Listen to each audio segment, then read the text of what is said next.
بسم اللہ الرحمن الرحیم۔ ابو جہل وہ بدبخت کافر تھا جس نے ساری زندگی رسول صلی اللہ علیہ وآلہ وسلم کو تکلیف اور دکھ کے علاوہ کچھ نہیں دیا۔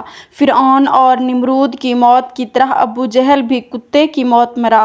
حضرت عبد الرحمن بن عوف رضی اللہ تعالیٰ عنہ سے مروی ہے کہ جب جنگ بدر کا میدان لگا ہوا تھا کہ معاذ اور معوذ رضی اللہ تعالیٰ عنہ میرے پاس آئے۔ انہوں نے مجھ سے دریافت کیا کہ چچا جان ان لوگوں میں سے ابو جہل کون ہے؟ میں نے ہاتھ کا اشارہ کرتے ہوئے ان کو بتایا کہ وہ ابو جہل ہے۔ انہوں نے کہا کہ چچا جان، اس ظالم نے ہمارے نبی کریم صلی اللہ علیہ وآلہ وسلم کو بہت ہی دکھ اور تکالیف پہنچائی ہیں، اسی لیے ہم ابو جہل کو نہیں چھوڑیں گے۔ عبد الرحمن بن عوف رضی اللہ تعالیٰ عنہ فرماتے ہیں کہ جو ہی میں نے ان بچوں کو ابو جہل کا بتایا تو وہ بچے بجلی کی رفتار کے ساتھ ابو جہل کی طرف بھاگے۔ انہوں نے ابو جہل پر ایک زوردار ضرب لگائی۔ ان کی پہلی ہی ضرب سے ابو جہل اونٹ سے نیچے گر گیا۔ پھر انہوں نے ابو جہل کا پاؤں پر تلوار کا وار کر کے اس کا پاؤں ہی ٹانگ سے الگ کر دیا۔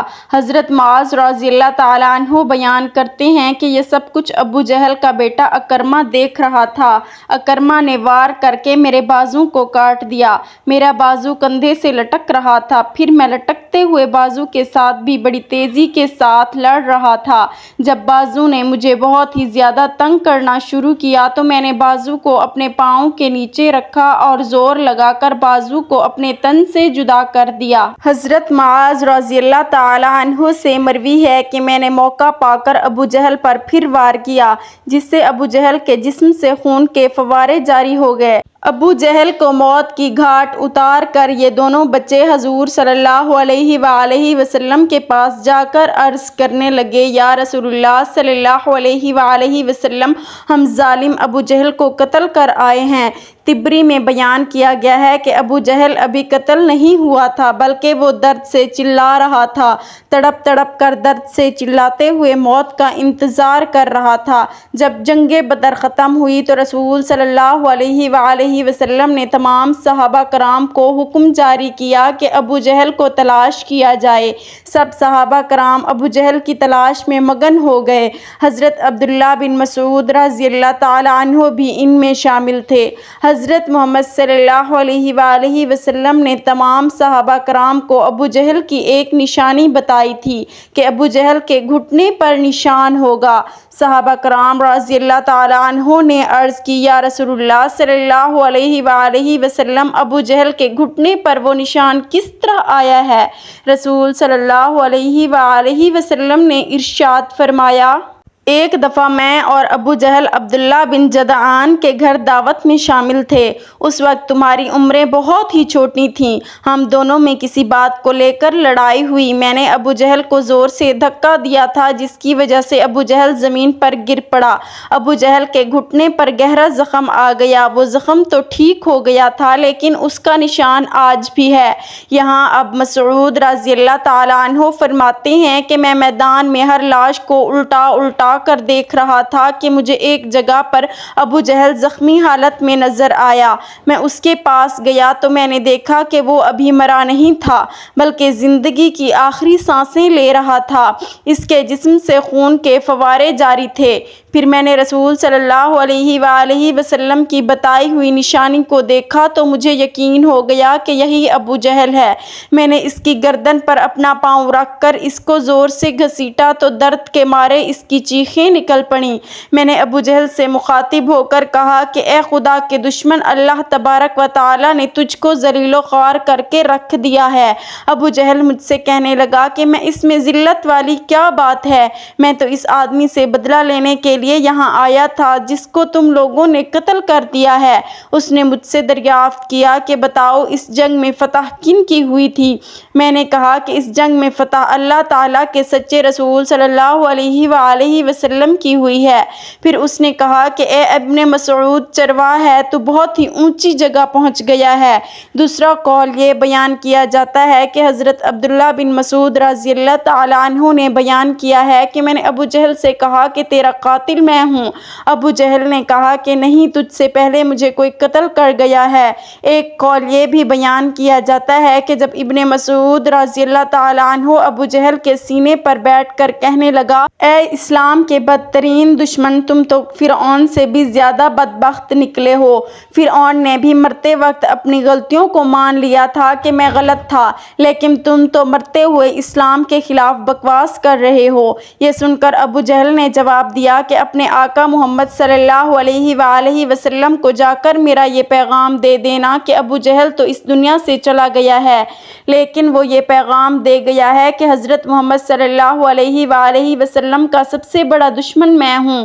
ابو جہل کی زبان سے یہ سن کر میں نے ابو جہل کی تلوار پڑھی اور اسی سے ابو جہل کے جسم سے اس کا سر جدا کر کے رکھ دیا۔ فرماتے ہیں کہ میں نے جسم سے سر کو جدا کر کے نبی کریم صلی اللہ علیہ وآلہ وسلم کے پاس لے گیا۔ میں آقائے دو جہان صلی اللہ علیہ وآلہ وسلم کی بارگاہ میں ابو جہل کا سر پیش کرتے ہوئے عرض کی، یا رسول اللہ صلی اللہ علیہ وآلہ وسلم، یہ لیں ابو جہل کا سر۔ رسول صلی اللہ علیہ وآلہ وسلم نے فرمایا کہ قسم ہے اس ذات کی جس کے قبضے میں میری جان ہے، بے شک یہی ابو جہل کا سر ہے۔ پھر آپ صلی اللہ علیہ وآلہ وسلم نے ابو جہل کے سر کے پاس کھڑے ہو کر فرمانے لگے، یہ کافر ابو جہل اس امت کا سب سے خطرناک اور ظالم فرعون ہے۔ ہر امت میں ایک فرعون ہوتا ہے، جبکہ میری امت کا فرعون ابو جہل تھا۔ اللہ تعالیٰ کا لاکھ لاکھ شکر ہے کہ یہ بدبخت ہلاک ہو گیا ہے۔ روایات میں اس طرح بیان کیا گیا ہے کہ رسول صلی اللہ علیہ وآلہ وسلم نے شکرانے کے نفل ادا کیے۔ رسول صلی اللہ علیہ وآلہ وسلم کے فرمانے پر ابو جہل کی لاش سر اور قریش کے 24 سرداروں کو ایک کنویں میں پھینک دیا گیا۔ اس کے بعد رسول صلی اللہ علیہ وآلہ وسلم 3 دن میدان بدر میں رہے اور جاتے ہوئے اس کنویں پر بھی گئے تھے جہاں کفار مکہ کی لاشیں پھینکی گئی تھی۔ آقا صلی اللہ علیہ وآلہ وسلم نے کنویں پر کھڑے ہو کر قتل ہونے والوں کو یہ فرمایا کہ اے کنویں میں پھینکی گئی لاشوں، کیا تم نے اللہ تعالیٰ کے وعدے کو پورا ہوتے ہوئے پا لیا ہے؟ اللہ تعالیٰ کا وعدہ سچ ثابت ہو گیا۔ حضرت انس رضی اللہ تعالیٰ عنہ سے مروی ہے کہ رسول صلی اللہ علیہ وآلہ وسلم نے آدھی رات کے وقت ان تمام لاشوں کے نام لے کر فرمایا، اے ابو جہل بن ہشام، اے عتبہ بن ربیعہ۔ اسی طرح نبی کریم صلی اللہ علیہ وآلہ وسلم نے سب کنویں میں پھینکی گئی لاشوں کے نام لیتے ہوئے فرمایا کہ کیا تم نے رب کائنات کا وعدہ پورا ہوتے ہوئے دیکھ لیا ہے؟ کیا تم نے اپنے خداؤں بتوں کا وعدہ سچ پایا؟ میرے خدا نے جو مجھ سے وعدہ کیا تھا وہ سچ ثابت ہو گیا ہے۔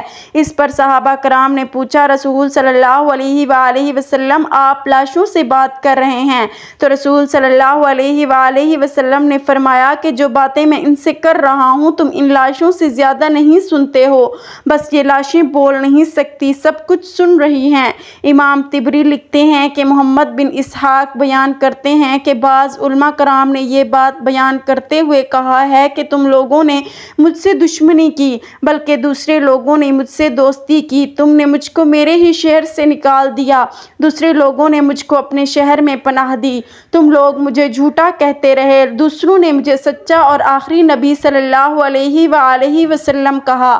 تم لوگوں نے مجھ کو بے شمار تکالیف دی، لیکن دوسرے لوگ میری تمام پریشانیوں میں میرے ساتھ شریک رہے۔ اس کے بعد رسول صلی اللہ علیہ وآلہ وسلم نے ارشاد فرمایا کہ میں نے تو اپنے رب کائنات کے وعدے کو سچ پایا ہے۔